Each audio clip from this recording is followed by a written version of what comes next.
Namo Om Vishnu Padaya Krishna Prasthaya Bhutale Shrimate Bhakti Vedanta Swaminati Namane Namaste Saraswati Devi Gurvani Pacharni Nirvisesa Sanyavari Pashtata Dasatarne. Is the mic okay? Yes. Okay. So Hare Krishna.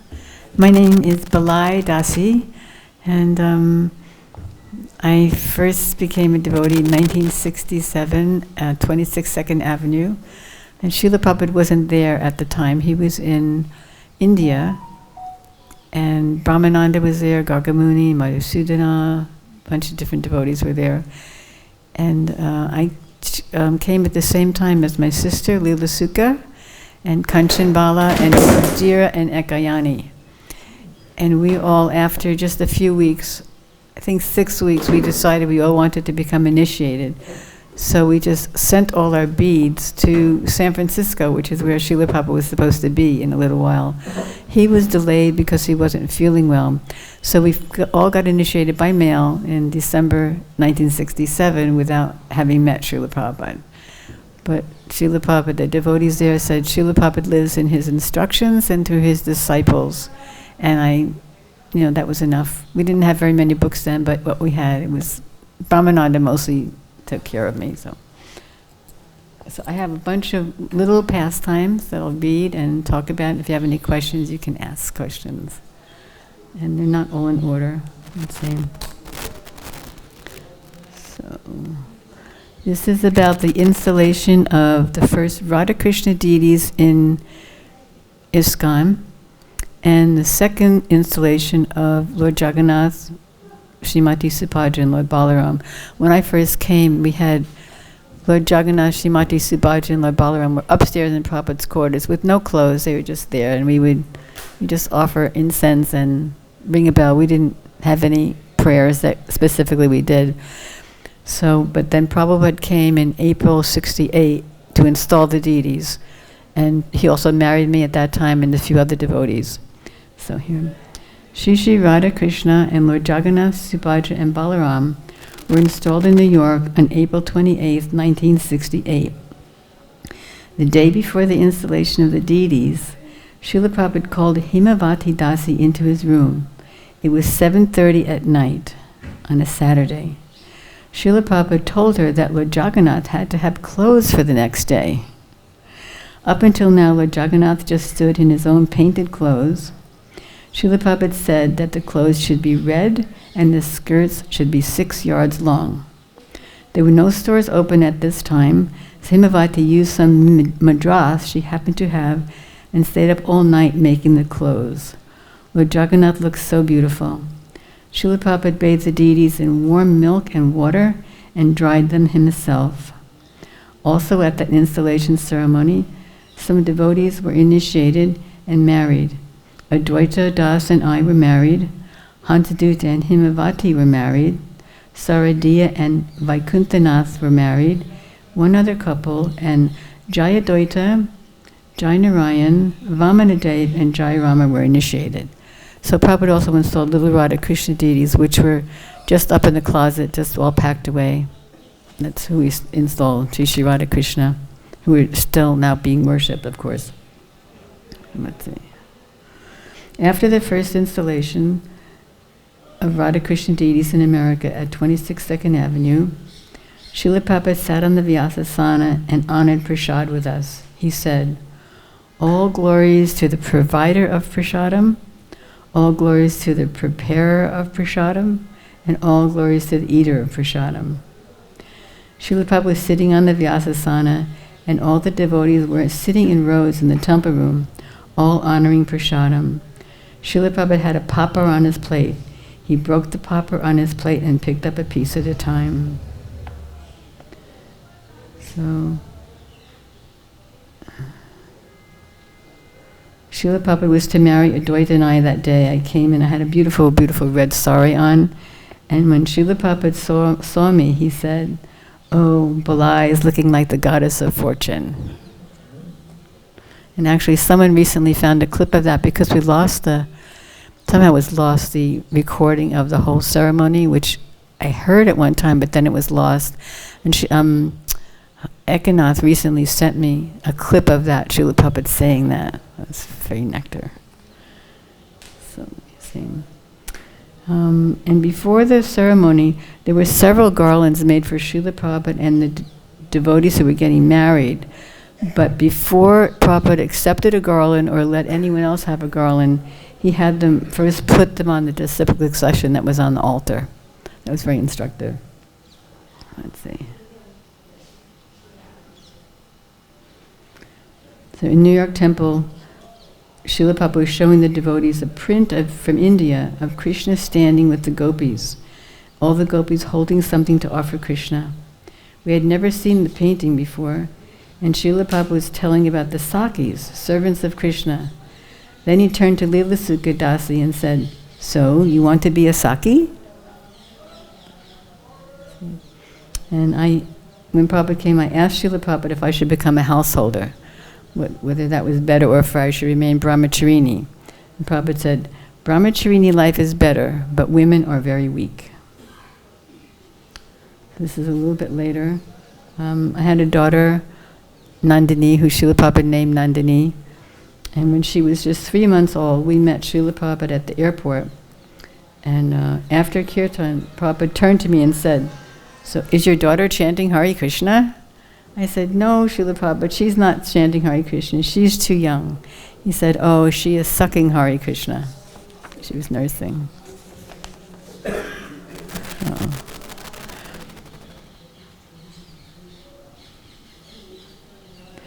This is at 61 Second Avenue, when we moved uptown a little bit. Srila Prabhupada was lecturing one evening in the New York Temple. My mother was there, and she wanted to say something to Srila Prabhupada after the lecture. As he left the Vyasasana, she waited until he walked by her, and then she stopped him and thanked him for the lecture. She put out her hand to shake Srila Prabhupada's hand, and Prabhupada actually took her hand and he shook her hand. Which, sannyasi's not supposed to touch a woman, they don't shake hands, but he just graciously accepted and shook her hand. And he told her that she should come to his lectures as long as he was in New York City.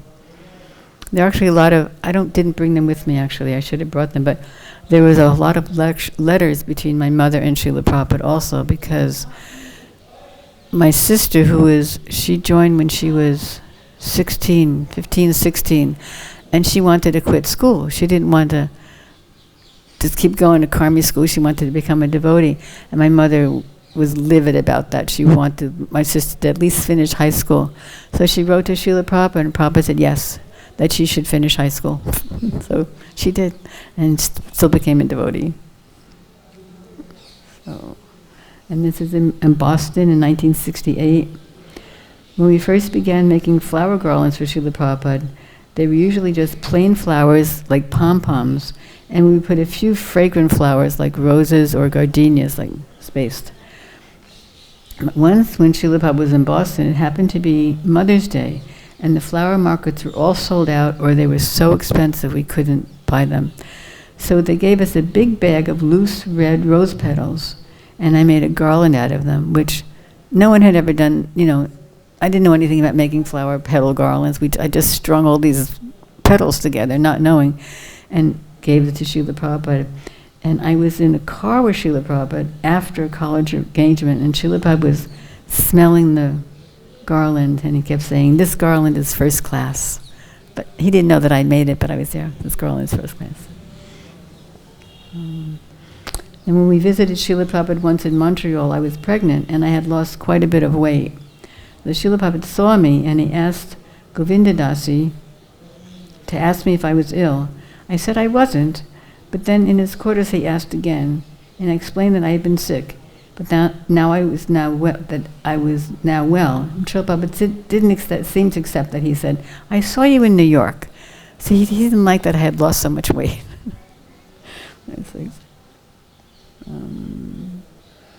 Another time when my daughter was a little bit older, and after one kirtan, Srila Prabhupada turned to me and said, "Oh, is your daughter dancing yet?"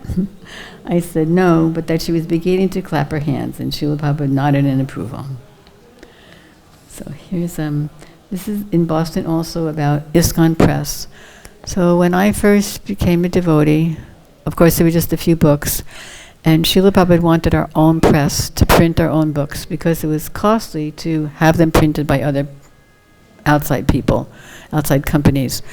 So he had 4 devotees, Advaita, Uddhava, Vaikuntanath, and Patita Udaran, who later accepted the name Patita Pavana, become apprentices in different aspects of the printing press. So my husband, Advaita, he learned how to use the printer, the printing press, and Uddhava learned how to do stripping and photography and different like that. So Srila was very eager to have our press, and there are many letters back and forth between Srila Prabhupada and Advaita about the press. Then we were all the husbands and wives were all in New York City, just waiting for the first temple that would have a big enough place for us to set up a printing press. We didn't want to buy something, so we had no idea where we were going to go. India, California, we just didn't know. And the first place that got a temple large enough was Boston Temple. So we all packed up, moved up to Boston Temple, and it was, I think it used to be a mortuary. Is that right? Does anyone know? I think it was a mortuary. So they made it, and they made the whole basement, they reinforced it, and the first floor was the printing press and the folding machine, and downstairs was the photography and different aspects. So Srila Prabhupada came there, and as soon as he entered the press room, he just stopped, and he said, Jayom Vishnupad Paramahansa Paripajakacharya Astitera Sata Shri Srimad Bhakti Siddhanta Saraswati Goswami Prabhupada Ki Jai. He said, my Guru Maharaj would be very pleased. He was very pleased, and he walked around the press, and he was looking at the machines, and Patita Udaran was there on a devotee, and Srila Prabhupada instructed that no devotees should be permitted near the machinery, but that the men should wear pants, because the devotees could get caught in the machine. So that was one instruction. And he said,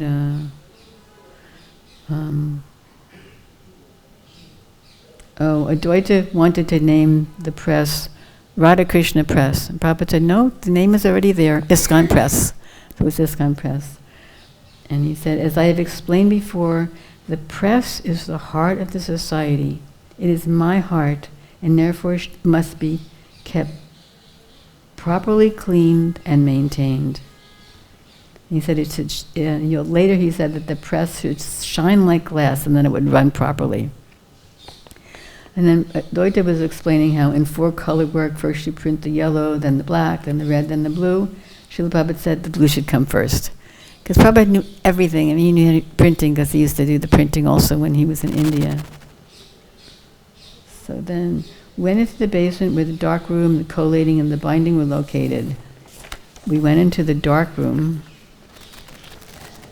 and Srila Prabhupada said, this is as good as chanting. This press work, this is as good as chanting. And he turned to me, and I was holding my daughter, Nandini, and Prabhupada said, you should engage your daughter in this work. I said, Srila Prabhupada, she's only 10 months old. And Prabhupada said, that is not too young. He gave her a lot of mercy.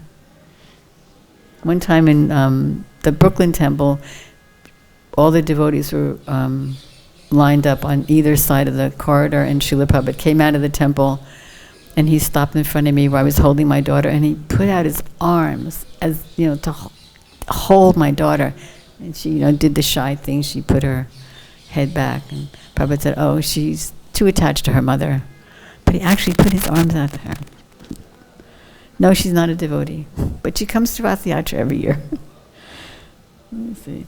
So then after after leaving the dark room, he passed by Saradiya Dasi, the wife of Vaikuntanath Das. Saradiya had been desiring to paint, but she was needed on the presswork.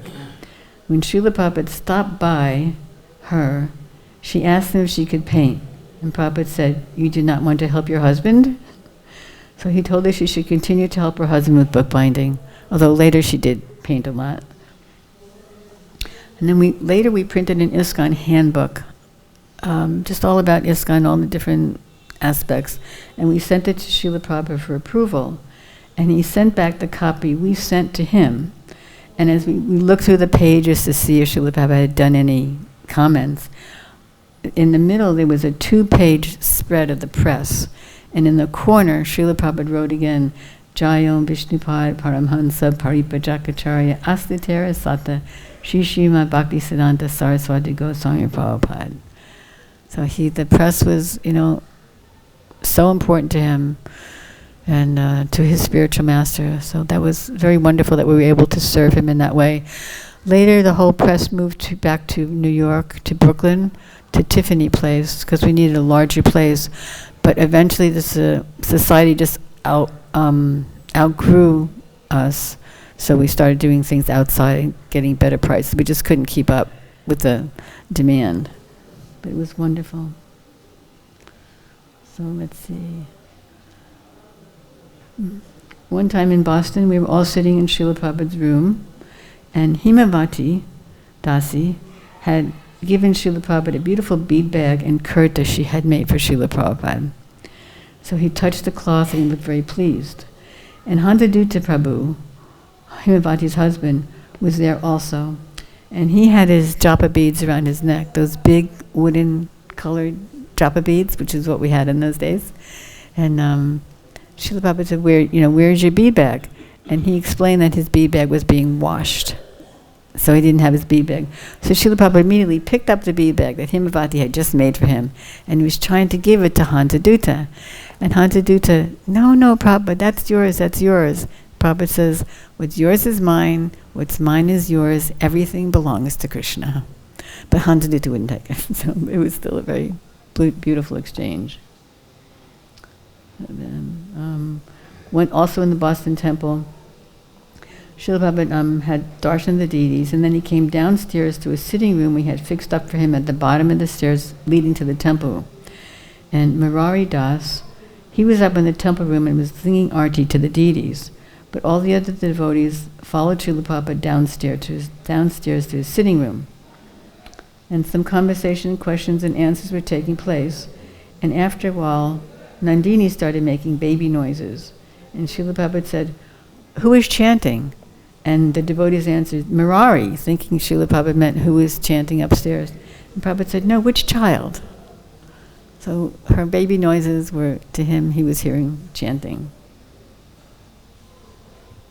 And then I was having a hard time because my daughter was, Mommy, Mommy, Mommy. I didn't like it, so I asked Srila Prabhupada, what did Krishna call Mother Yasoda? And he said, Mother. But actually I had my daughter call me Balai Dasi because I felt that as she grew up, it would be better for her to know, just always chant Balai instead of Mother. I didn't like it anyway, so I thought that Balai means Balaram, so she still calls Balai. That's good for her.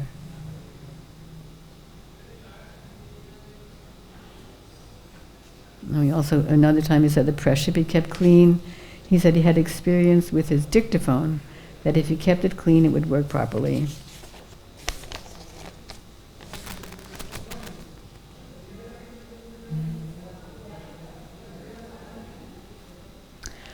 So I don't know the year this was. It was when the temple was in the Brooklyn Temple, the first Brooklyn Temple in Henry Street. And Srila Prabhupada was translating Chaitanya Charitamrita, and he had this big reel-to-reel tape player. And I think Nitai was his servant, or Pradyumna, please forgive me, I just don't remember. But as soon as Srila Prabhupada finished one dictation, his servant would immediately bring it to me, no matter what time of the day or night it was, and I would immediately transcribe it.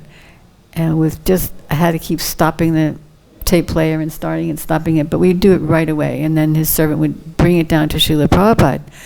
So this went on for several days, that as soon as Srila Prabhupada finished, we did this turnaround, we did it right away. And Srila Prabhupada told his servant that because Balai Dasi was doing it so fast, it encouraged him to do 2 times as much. So he did 2. Of course, that was Prabhupada just encouraging me, but just because we were doing the service so fast, he was encouraged to do 2 times instead of 1 time translation.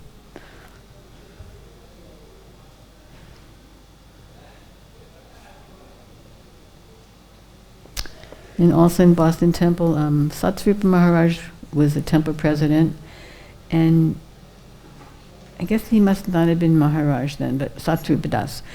And it's either the appearance day or the disappearance day of Srila Bhakti Siddhanta Saraswati Goswami Maharaj. And Sattrupa had this idea that all the devotees should write a little offering or a poem or something to Srila Bhakti Siddhanta. So we did. We wrote poems. I wrote a little poem. Some people wrote a little, a few little paragraphs. And we sent them to Srila Prabhupada, who was in Los Angeles. And actually, he had all the poems and all the writings read in the temple on that day. And he said, I have nothing to offer my Guru Maharaj except these prayers for my disciples. And then he actually asked that they be published in the Back to Godhead magazine, which they were. So he accepted our little offerings and gave them to his spiritual master and engaged us in service.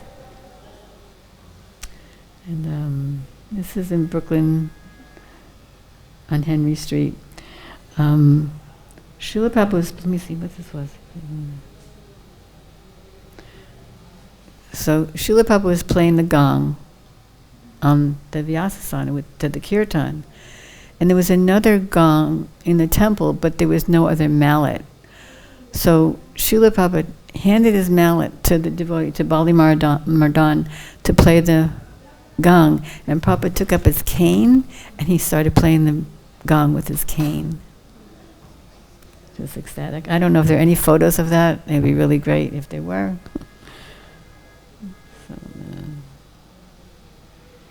See, Srila Prabhupada had a jar of Ganges water that he'd been keeping with him on his travels.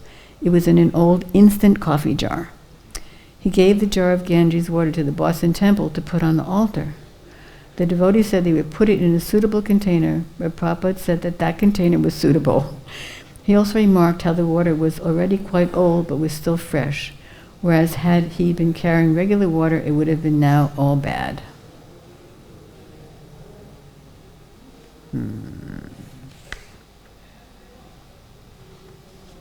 Should I read all this one? What time is it? I can read all this. Okay. So Srila Prabhupada was visiting 26 2nd Avenue, and for Janmashtami, we had dressed two devotees, Indira and Dasi and Ekayani Dasi, as Radha and Krishna. And due to a great misunderstanding about a letter that we had received from a devotee in India, we were under the impression that they had become Radha and Krishna. Very naive devotees. So, and we were treating them as such. So they sat on the Vyasasana and ate from the deities' plates, and it was a whole fiasco. So when Srila Prabhupada visited and was there for Radhastami, we did the same thing again. And Srila Prabhupada let us do this, and he went, we all went to the Brooklyn Botanical Gardens.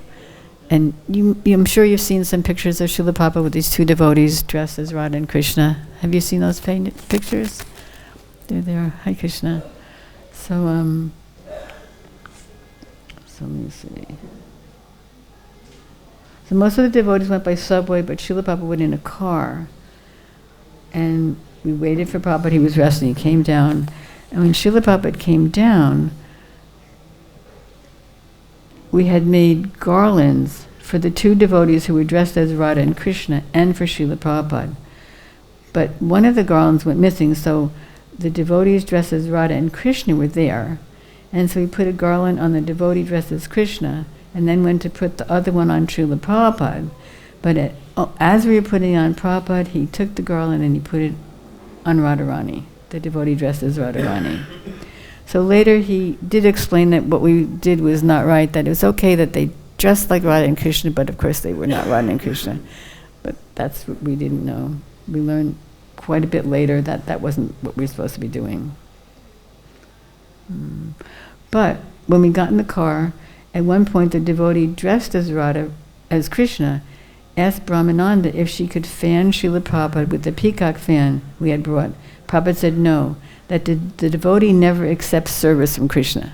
So this is the devotee dressed like Krishna, but Prabhupada still wouldn't let her fan him. So when we got to the park, Srila Prabhupada walked very fast, and I could not keep up. He reached a clearing, and there was some kirtan, and Srila Prabhupada spoke about Vrindavan. I remember he was speaking about the kinds of birds in Vrindavan: cuckoo, cranes, peacocks, parrots, And his eyes were very wide and very expressive.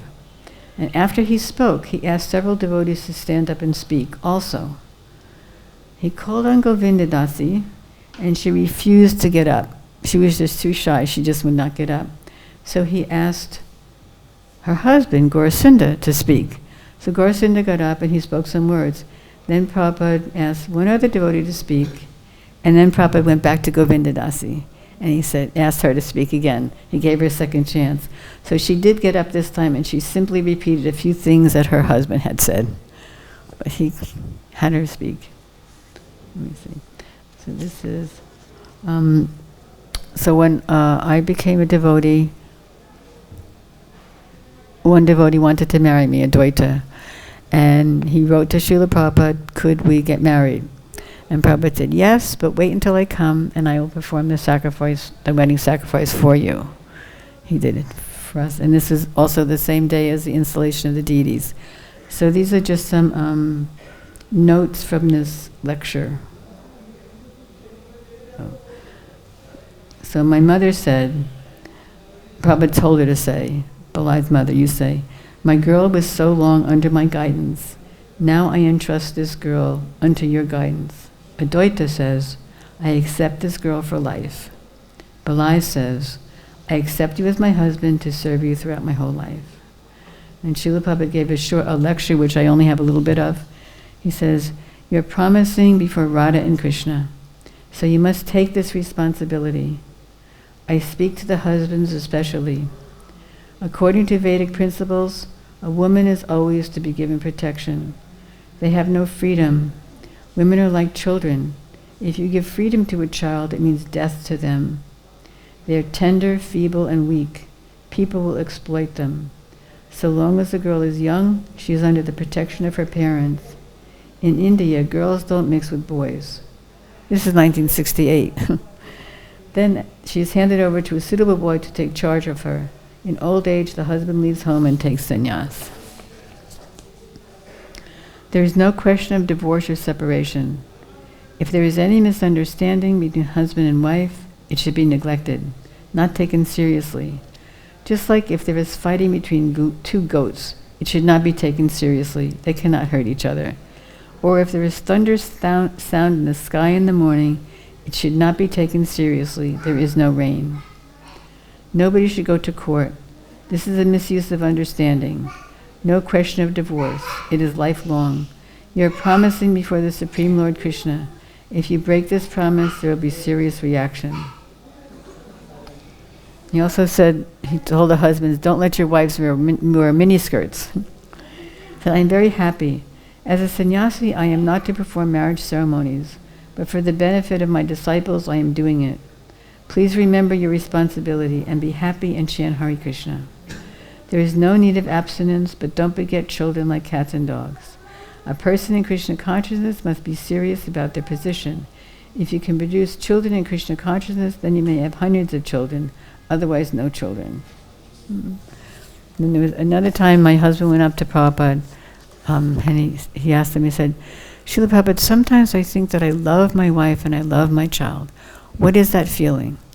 And Srila Prabhupada told me, he said, one hand cannot love the other hand without going through the stomach.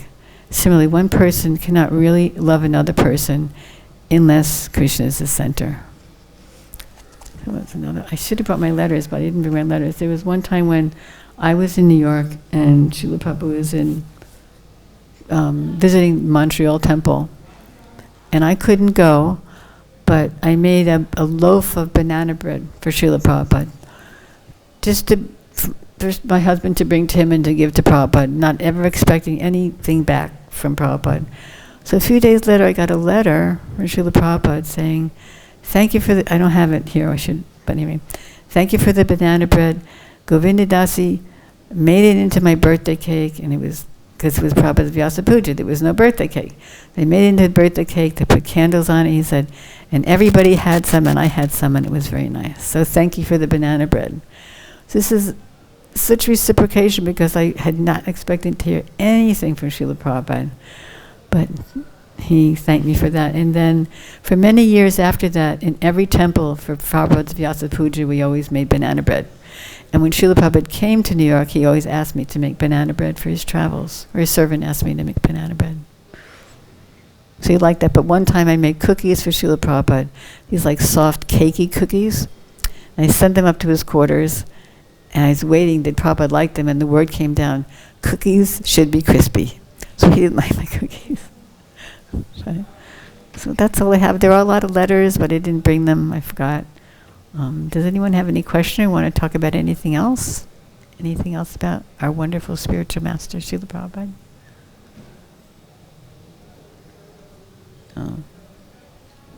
Or you want to share some of your memories of Prabhupada? I shared them already, didn't I? What do you want me to say?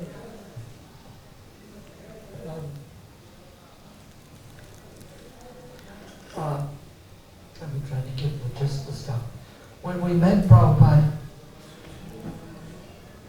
Krishna says in the 4th chapter, Tatvini pani prashnina pariprashnina sevaya upadekshanti tegyanam gnani vas tattva, that one should approach the self-realized spiritual master, inquire from him submissively, and render service to him.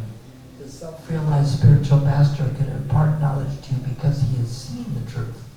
So when we met someone who had seen the truth, this means a lot more than just studying Indian culture. Because you study Indian culture, it's kind of like for the Indian people to know, if you study the theory of cricket, or if you meet Sachin Tendulkar, who is the top cricket player, and he actually teaches you how to play cricket. So when we meet Prabhupada who sees Krishna, this is going in and out, it means much more than just studying Indian culture but not knowing the meaning behind it. We find that many people in India, they know certain customs and Vedic traditions, but they don't know what the point is.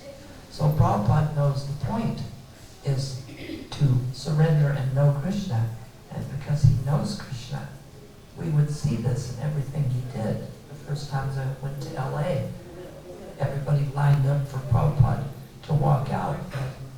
I lined up for Prabhupada to touch me on the head, but there was no place, so I went in the gutter. And the car door opened and Prabhupada went past me.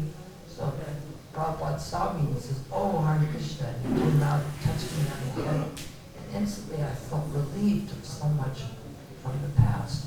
So this is why we took to Krishna consciousness, not just as a cultural thing, but we met someone who actually sees Krishna. And this means a lot more than just knowing Indian culture or being born in India. We know someone who is from the spiritual world, because the idea of this culture of Krishna consciousness is not to know Indian culture so well that you take birth in India again. The point is to know the spiritual culture and surrender to the spiritual master so that we go back to Krishna after this lifetime. And no matter how well we know culture, or even if we know philosophy, it is so much more when there's someone who actually knows Krishna personally. So I would think this when I would wake up to do the Mangal Artik in Mumbai, that Prabhupada was, I could hear him in the next room translating the 7th canto of Bhagavatam. It was funny, I went to bed at 10:30 and woke up at 3. And I guess Prabhupada slept during some of that time, but he was awake when I went to bed, and he was awake when I got up again. So he was putting all of this knowledge in these purports in these different books.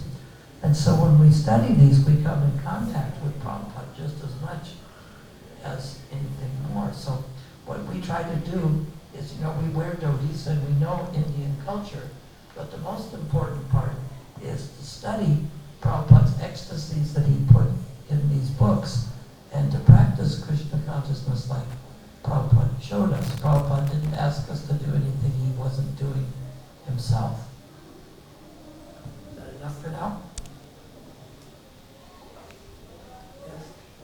Do you have more questions? Thanks. As you were speaking that your children, they are not Krishna conscious, but they come for feast or sometime. So why generally the devotees, their children, they don't want to follow their parents or something? Can you speak something on that? I imagine it's the same reason why we left Krishna. Just there's that free will, and you just can misuse it just like that, And a lot of times children don't want to do what their parents do, and sometimes it skips a generation. I'm hoping that her children will become devotees, because my mother was not religious, so I'm religious. My daughter's not religious, maybe her daughter, I don't know. But she likes that I'm a devotee, and she calls me Balai, and she comes to Rath Yatra, and once in a while she'll pop out with something like, Krishna knows. I said, I wonder why the sky is so blue or something. She says, Krishna knows. So it's there in her. But just like every day, so many times during the day, I think, I don't want to do the right thing. So I guess it's the same thing with their children. Just because they're born in devotee families, they still have free will. Do you think anything else? How you people were surviving after getting married, children, and what was your source of income? I was completely dependent on the temple. Because my husband was working on the press, there was no other income, just the temple. We were living in the temple at the time. I think there was a little while we didn't have an apartment, but the temple was paying for it at the beginning there. Temple used to pay for the grastas? Beg your pardon? Temple used to pay for the grastas, family people, they used to pay? The devotees who were working on the press, yes. But sometime I heard there is one of the sannyasis, I will not mention his name, he, in Prabhupada's Disappearance Day also, he mentioned that Tamal Krishna has written in his diary that we shouldn't take any salary or anything from the temple. If you working and taking, doing service and taking salary, that is not bhakti. I know. In LA, there's some devotees who are doing 100% full-time service. They don't have any outside interest, and they don't have any outside income. And so the temple provides them with their apartment and with their prasadam. That's different, providing them with that than paying them a big salary. And then other devotees are living there, they're working outside, they're still doing full-time service, but they're paying for their apartment. Like I pay for my apartment in LA, but I do service, that's all I do. But I have income. So, this is in the early days too, so later on I know Srila Prabhupada didn't want the householders to be maintained by the temple. No, they shouldn't buy their car or anything like that, but if you're doing full-time service, I think it's different. I don't have a clear answer for that. I'm not in any kind of management. And also in India and other some of the temples, they are providing some maintenance for the devotees who are doing some service. Mm-hmm. But this sannyasi says, I will not give anybody anything and just ask them to serve, let them serve, and whatever the requirement is there. He explained that one of the devotees, he got his daughter married and he spent so much money on his daughter marriage. But personally, if he wants even 10 rupees, he won't give him 10 rupees. So it's all individual. I guess if someone wants to make rapid advancement, they'll not ask anything from the temple. But then if that's all you're doing is temple service, it's up to the temple management and each individual temple whether they want to maintain those devotees or not. There's a big difference between paying their maintenance and paying a huge salary where they have an extra. Yeah. That's what he was talking about. Oh. About the disappearance day, paying salaries. There are certain temples that pay a huge amount in salaries. Yes. There are temples like Laguna Beach where nobody, including the temple president, gets salary, gets rent paid. And that's why we run that temple on $10,000 a month. And the ones that pay huge salaries, they don't run on $10,000 a month. They probably cost them $10,000 a day or more. Things like that. So obviously, the ones where people aren't getting a big salary, if you donate to those ones, it goes a lot further. Right, there's a difference between giving someone a salary and just maintaining The them. business, like somebody works in the restaurant in LA, maybe they get, but the restaurant is generating money. Right. Or they work in the gift shop, or when they had spiritual sky incense, sometimes devotees would go out and sell the incense and make a commission from that. So it's a devotee business is different than getting a salary that comes out of donations. Right. And it's also, each temple is, Prabhupada wanted each temple to be independent, so I guess each temple can have their own policy, how they treat the devotees who live there. Some, like in LA, we have all these apartments. Other places, everyone has to maintain themselves and have some kind of income. In North Carolina, everybody has to have their own house until they have to have some kind of income or savings or something. Except, I think, the pujaris who, they have an apartment that's maintained by the temple. So I think it's each individual. And one more point, Mother. Just like devotees, how they were, Prabhupada was addressing to the devotees by their name or something. Just sometimes many of them, they don't remember the names. Suppose you don't remember his name, so how you were addressing the devotees? Could you say that again? I'm sorry. How do you address the devotees during that time when Prabhupada was there? Prabhu. He had given names to everyone. Oh, yeah. We called everyone Prabhu. Men and women was Prabhu. I'm still not used to this Mataji or mother. Every time I hear it, it's very foreign to me. Because women were, Himamati Prabhu, Hantaduta Prabhu, everyone was Prabhu. Is that what you mean? And we would, call each other. That's the correct, whatever Yeah. you say. Everybody used to mention everyone Prabhu or something. Prabhu, right. When I came, everybody used to say Hare Krishna, Karvajan Prabhu, Hare Krishna, Gopal Prabhu, Govind Prabhu. We used to address in that manner. Right, and the women too. Yeah. Women too, yes. Yeah. Yes, absolutely. Let's do it. So now, as time has changed, so these three words nobody is saying. Hare Krishna, Karvajan Prabhu, or Gopal Prabhu, nobody is saying. Now only shortcut they say Haribol. Haribol. Haribol. So what do you think that saying that avoiding these three words and saying Haribol is okay, or what Prabhupada gave us that we should try to follow? Well, I like Hare Krishna Prabhu. Thank you. Prabhupada also would say Haribol, though. I mean, Lord Chaitanya said Haribol, right? During Prabhupada used to mention Haribol. I want to understand it because many of the classes I heard Prabhupada, everybody saying Jai, Jai. Nobody is chanting Haribol that time also. Ah. Prabhupada, anything mentioned, he was mentioning in the class, and everybody used to say Jai. Jai. It's there in the Chaitanya Charitamrita, though, isn't it? That Lord Chaitanya said Haribol. It's there in the Chaitanya Charitamrita that Lord Chaitanya said. There, but generally everybody used to say Hare Krishna. Right now, Hare Krishna. If someone says Haribol to you, you say Hare Krishna. I was also told that in Vrindavan, that when someone would pass Srila Prabhupada and say Radhe Radhe or Jai Radhe, Prabhupada would always say Hare Krishna. Yeah. Or just like when, like in letters, Srila between devotees, we would always say, please accept my humble obeisances, all glories to Shri Guru and Gauranga. Or when you answer the phone, you call somebody, we always say that. Please accept my humble obeisances, all glories to Shri Guru and Shri Gauranga, or all glories to Srila Prabhupada.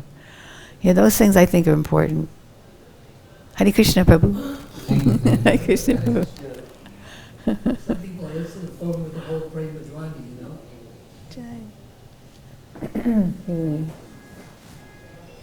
This Prabhu wants to say something. This Prabhu behind.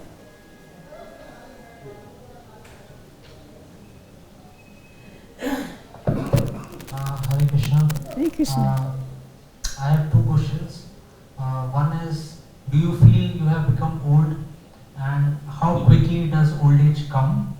And second is that the younger generation always wants to see Prabhupada disciples. So in Vrindavan and Mayapur, I came across many Prabhupada disciples, but still on the videos and the names, newer names I have heard and seen.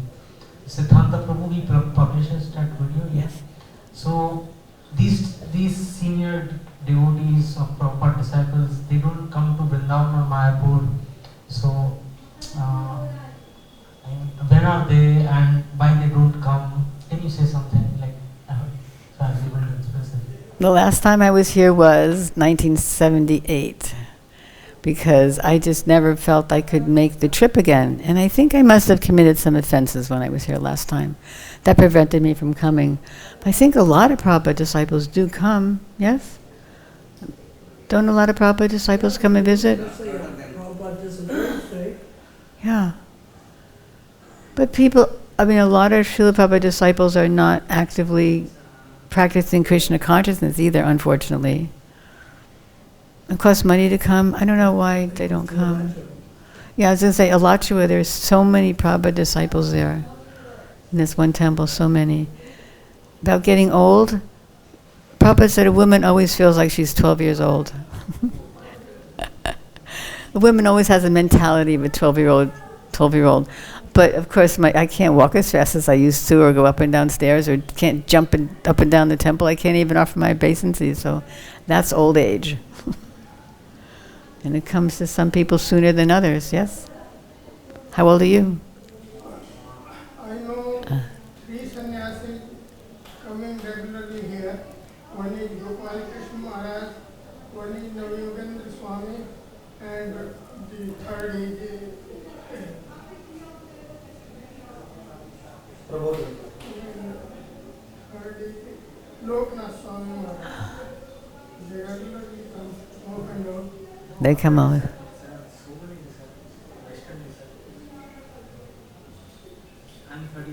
America's a long ways away. America is a long way away. It's a way out to do 24 hours of flying. On the planet Yeah. I know Vrindavan is amazing. I come, You come. Yeah. but they also need us in America. See, like Gopal Krishna Swami, his zone is Delhi and Mumbai, and Nava Yogendras is there, but other people have zones in America, and they have to, it's a lot more work to take care of it. It's a lot more work to take care of America, because we have less devotees, and it's harder to get money coming in, and everything is much more expensive. So it's a lot more work in America. They don't have teams of people helping like here. So they keep busy. They keep busy for there. Sometimes they can't. Sometimes they're very busy there. Savas comes? Does Savas come sometimes? The temple presidents come to different places. Nalini Kanta and Ratneshwari always come. Do you know Nalini Kanta and Ratneshwari? Yeah, they come all the time. Do you live here? You live here? Okay. Have you ever been to America? Okay. Okay, so maybe you will. Maybe you will. You can trade. Have someone, I know it took me a long time to get here, and it's so ecstatic here. My goodness, Krishna. It's only 41 years. I know. I try to come every year. I know. September, October, November. Maybe just part of September. But they need me in America. Sometimes I know when you're coming because I work with Nalini Kanta. Oh yeah, because he does. Because he does my travel time. Yeah. So you know where I'm Sometimes, yeah. Yes. He arranges it when I go to Balai, when I go to Africa. Right. And it's funny, the dates, because you can only stay in Balai for 1 month. Oh. So the dates he tells me to leave India and leave there usually come like 28 days apart. So just the time that Yeah, just want to stay there. Jai. Srila Prabhupada. Jai. Jai. Glory to the assembled devotees. Hare Krishna. Glory to Srila Prabhupada.